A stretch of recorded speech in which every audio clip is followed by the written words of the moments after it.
నమస్తే BCN news కి స్వాగతం. నా పేరు నీలిమ. ముందుగా ముఖ్యాంశాలు. ఢిల్లీలో కేంద్ర రక్షణ మంత్రి రాజ్నాథ్ సింగ్ తో సీఎం చంద్రబాబు భేటీ. భారత రక్షణ ఏరోస్పేస్ రంగంలో ఏపీని కీలక కేంద్రంగా మార్చే ప్రణాళికపై చర్చ.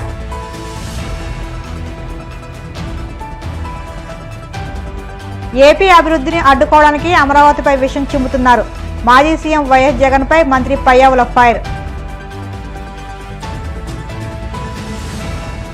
మంగళగిరి జనసేన పార్టీ కేంద్ర కార్యాలయంలో జనవాణి కార్యక్రమం. ప్రజల నుంచి అర్జీలు స్వీకరించిన రాష్ట్ర civil supply corporation director Bodapati Shivdatt. Vadapalli Venkanna ఆలయంలో ప్రత్యేక పూజలు. మంగళవాద్యాల నడుమ శ్రీ స్వామి అమ్మవార్లకు మేల్కొల్పు సేవ, ఐశ్వర్యలక్ష్మి హోమం. ఆంధ్రప్రదేశ్ను భారత రక్షణ ఏరోస్పేస్ రంగాల భవిష్యత్తుకు ఒక మూలస్తంభంగా తీర్చిదిద్దే దిశగా ముఖ్యమంత్రి చంద్రబాబు కీలక అడుగులు వేస్తున్నారు. ఈ క్రమంలో ఆయన నేడు ఢిల్లీలో కేంద్ర రక్షణ శాఖ మంత్రి రాజ్నాథ్ సింగ్తో సమావేశమయ్యారు. ఈ భేటీలో రాష్ట్ర సమగ్రాభివృద్ధి, ముఖ్యంగా రక్షణ రంగంలో ఆంధ్రప్రదేశ్ను అగ్రగామిగా నిలిపేందుకు రూపొందించిన సమగ్ర ప్రణాళికపై ఇరువురు నేతలు విస్తృతంగా చర్చించారు. కేంద్ర రక్షణ మంత్రి రాజ్నాథ్ సింగ్తో జరిగిన సమావేశం అద్భుతంగా ఫలవంతంగా సాగిందని ముఖ్యమంత్రి చంద్రబాబు తెలిపారు. భారతదేశాన్ని రక్షణ రంగంలో స్వావలంబన దిశగా నడిపించే ఆత్మనిర్భర్ భారత లక్ష్యానికి అనుగుణంగా ఆంధ్రప్రదేశ్ను తీర్చిదిద్దేందుకు తమ ప్రభుత్వం కట్టుబడి ఉందని ఆయన స్పష్టం చేశారు.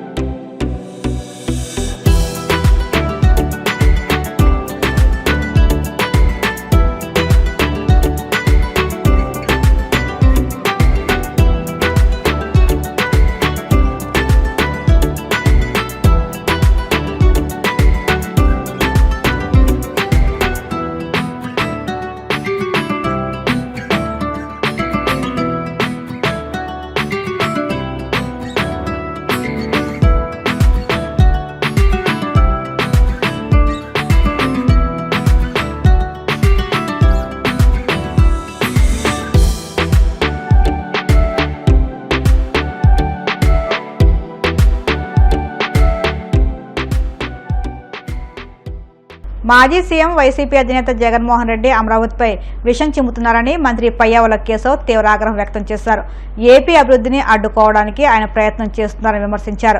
జగన్ తన అస్తిత్వం కాపాడుకోవడానికి ఉన్నవి లేని చెబుతున్నారని ధ్వజమెత్తారు. ఆయన మాటలు వింటుంటే ఏపీకి పరిశ్రమలు రాకూడదన్నట్లుగా ఉందని మండిపడ్డారు. జగన్ పాలనలో గ్రామస్థాయి నుంచి తాడేపల్లి ప్యాలెస్ వరకు కప్పం కట్టాలని ఆరోపించారు. ల్యాండ్, మైన్స్, శాండ్, వైన్స్ అన్ని స్కాములు జరిగింది జగన్ హయాంలోనే విమర్శలు చేశారు. రివర్స్ టెండరింగ్ పేరుతో పోలవరం ఖర్చు మూడింతలు అయిందన్నారు. జగన్ కి ఎక్కడో భయం కలిగి ఈ మాటలు మాట్లాడుతున్నారని దుయ్యబట్టారు. తన అస్తిత్వాన్ని కాపాడుకోవడం కోసం ఉన్నవి లేనివి కల్పించి మాట్లాడేటువంటి ప్రయత్నం చేస్తా ఉన్నారు. ప్రెస్ మీట్ పెట్టారంటే ఏదో ప్రభుత్వానికి 4 సలహాలు సూచనలు ఇస్తారేమో అనుకుంటే అమరావతి మీద విషం చిమ్మడానికి, జరుగుతున్నటువంటి అభివృద్ధిని అడ్డుకోవడానికి, పారిశ్రామికవేత్తలు ఈ రాష్ట్రానికి వస్తుంటే భూములు ఇస్తుంటే దాన్ని వాళ్ళని భయపెట్టడానికి, ఇక తను ఇన్వాల్వ్ అయిపోయినటువంటి లిక్కర్ మాఫియాలో వెలుగులోకి వస్తున్నటువంటి నిజాలను కప్పిపుచ్చడానికి ఈరోజు ప్రజల దృష్టిని మరల్చేందుకు ప్రెస్ మీట్ పెట్టినట్టుగా కనపడతా ఉంది. ఆయన మొదటి నుంచి చివరిదాకా ఏం మాట్లాడాడు? రాష్ట్రంలో లా అండ్ ఆర్డర్ లేదు. లా అండ్ ఆర్డర్ గురించి జగన్మోహన్ రెడ్డి గారు మాట్లాడితే ఎట్లండి? ఈ దేశం కాదు, ప్రపంచం మొత్తం కూడా కొత్తగా తెలుసుకుంటా ఉంది. ప్రజలు మీకు 11 స్థానాలు ఎందుకు దించారు అనంటే రాష్ట్రంలో గతంలో లా అండ్ ఆర్డరు మీ పాలనలో లేనందువల్లనే మిమ్మల్ని 11 స్థానాలకు దించారు. స్కాముల గురించి మాట్లాడుతున్నారు. లిక్కర్లో ఏదో జరిగింది అని. ఇవాళ ఉన్నటువంటి లిక్కర్ పాలసీ ఎప్పుడు పెట్టింది? ఎప్పుడో 40-50 సంవత్సరాల క్రితం.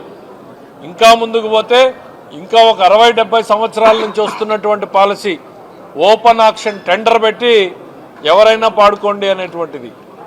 అందులో ఏం తప్పు కనపడింది జగన్మోహన్ రెడ్డి గారు మీకు? ఈ పాలసీ ఎప్పుడు? మీ నాన్నగారి టైంలో కూడా ఇదే పాలసీ కదా ఉన్నింది. అప్పుడు కనపడలేదా మీకేమన్నా లోటుపాట్లు? అదే పాలసీ కంటిన్యూతా వస్తూ ఉంది. ఈరోజు రాష్ట్రంలో కొత్త బ్రాండ్లు ఏం లేవే. ప్రజలు కోరుకున్నటువంటి బ్రాండ్లు ఇవాళ అమ్ముతున్నారు. అది కూడా పాలసీ ప్రకారం. మీ గతంలో ఎన్ని అమ్మకాలు జరిగాయో దాని మీద 1% 2% పెంచిస్తారు తప్ప భూమ్లు జూమ్లు ప్రెసిడెంట్ మెడల్లు ప్రజలకు ఆరోగ్యానికి హానికరమైనటువంటి బ్రాండ్లు రావు.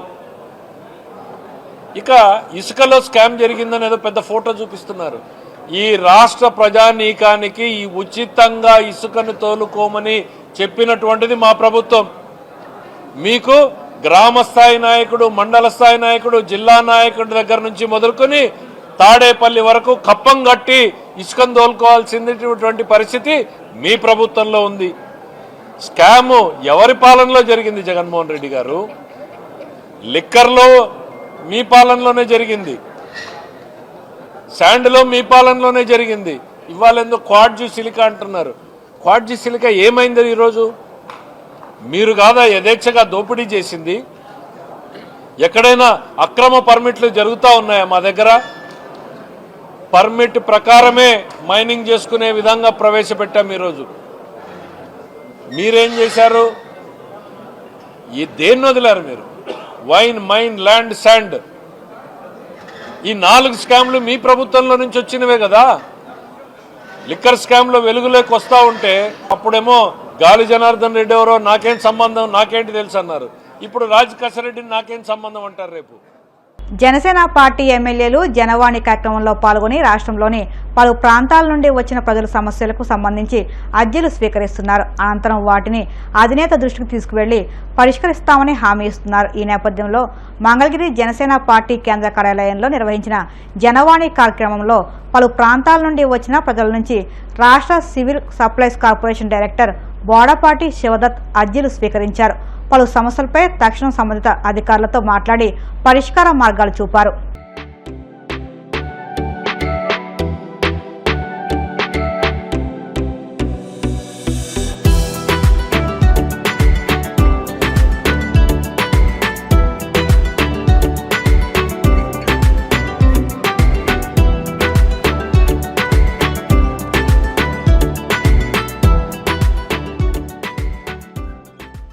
కోనసీమ తిరుమలగా వదిలుతున్న వాడపల్లి శ్రీ వెంకటేశ్వర స్వామి ఆలయంలో శుక్రవారం ప్రత్యేక పూజలు వైభవంగా నిర్వహించారు. మంగళవాద్యాల నడుమ శ్రీ స్వామి అమ్మవార్లకు మేలుకొల్పు సేవ నిర్వహించిన అనంతరం ఐశ్వర్యలక్ష్మి హోమాన్ని జరిపించారు. అర్చకులు శ్రీ స్వామి అమ్మవార్ల వసంత మండపంలో అష్టోత్తర పూజలు నిర్వహించగా ప్రత్యేక అలంకారంలో ఉన్న స్వామిని దర్శించుకుని భక్తులు తరించిపోయారు.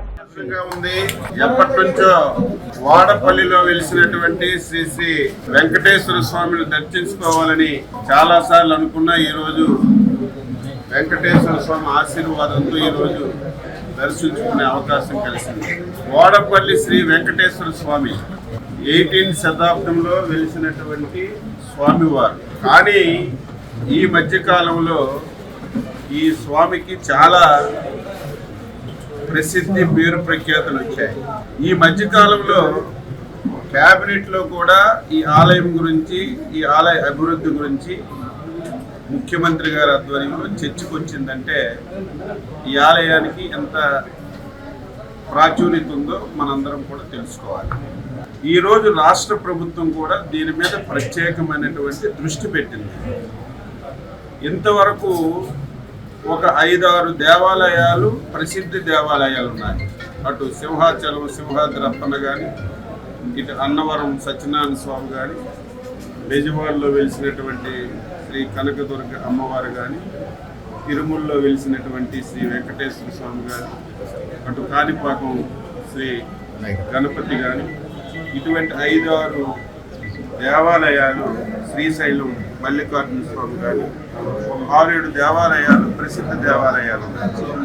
అదృష్టం ఏమిటంటే మన వాడపల్లిలో వెలిసినటువంటి వెంకటేశ్వర స్వామి దేవాలయం కూడా ఆ 6-7 దేవాలయ సరస్సుల్లో చేరడం చాలా ఆనందం. ఇప్పటికే రాష్ట్ర ప్రభుత్వం ప్రత్యేకమైనటువంటి దృష్టి పెట్టింది. రేపే కమిషనర్ గారు వచ్చి ఒక ప్రాథమిక సమావేశాన్ని ఏర్పాటు చేసుకుని ఈ దేవాలయాన్ని అభివృద్ధి చేయడానికి ఒక మాస్టర్ ప్లాన్ కూడా తయారు చేయాలి. తయారు చేసి ఇక్కడ స్థలం కూడా ఉంది. భక్తులు విపరీతంగా ఒక నమ్మకం, వాడపల్లి శ్రీ వెంకటేశ్వర స్వామి ఆలయానికి 7 శనివారాలు వెళ్ళి సారంతా 7 ప్రదక్షిణలు చేస్తే కోరిన ప్రతి కోరిక తీరుతుందని చెప్పి వాడవాడలా ప్రతి మనిషికి ఇది చేరువైంది కాబట్టి విపరీతంగా భక్తులు తాకిడి పెరిగింది. దానికి కావలసినటువంటి మౌలికమైనటువంటి సదుపాయాలు వచ్చిన వాళ్ళకి వసతి కానీ, అదేవిధంగా ఇక్కడ మిగతా సౌకర్యాలన్నీ కూడా సమకూర్చడానికి మాస్టర్ ప్లాన్ కూడా తయారు చేసి తప్పనిసరిగా ఈ ఆలయాన్ని అన్ని విధాల అభివృద్ధి చేస్తుంది ప్రభుత్వం అని చెప్పి సందర్భంగా తెలియజేస్తుంది. ప్రతి మహిళ తన కాళ్లపై తాను నిలబడి అందరికీ ఆదర్శంగా నిలవాలని కమలాపురం ఎమ్మెల్యే కృష్ణచైతన్యరెడ్డి పేర్కొన్నారు. కడప జిల్లా కమలాపురం నియోజకవర్గంలోని సీకే దిన్నే మండలంలో బీసీ ఫైనాన్స్ కార్పొరేషన్ ఆధ్వర్యంలో కుట్టు శిక్షణ పూర్తి చేసుకున్న మహిళలకు ఆయన కుట్టు మిషన్లు పంపిణీ చేశారు. ఈ సందర్భంగా ఎమ్మెల్యే మాట్లాడుతూ మహిళలకు చేదోడు వాదోడుగా ఉండేందుకు ప్రభుత్వం ఈ కార్యక్రమం ఏర్పాటు చేస్తుందని తెలిపారు.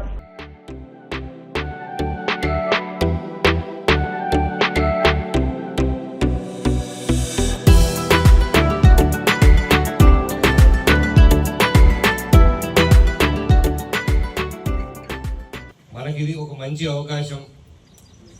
ప్రతి ఒక్కరు కూడా వాళ్ళ కాళ్ళ మీద నిలబడాలా, కుటుంబానికి ఎంతో కొంత చేదోడు వాదోడుగా ప్రతి స్త్రీ ఉండాలా అని చెప్పి ఒక మంచి ఉద్దేశంతో తెలుగుదేశం ప్రభుత్వం ఈ కార్యక్రమాలు పెట్టింది. ఇంతకు ముందు తెలుగుదేశం ప్రభుత్వం ఉన్న కూడా ఇలాంటి కార్యక్రమాలు జరిగాయి, మళ్ళీ ఇప్పుడు జరుగుతూ ఉన్నాయి.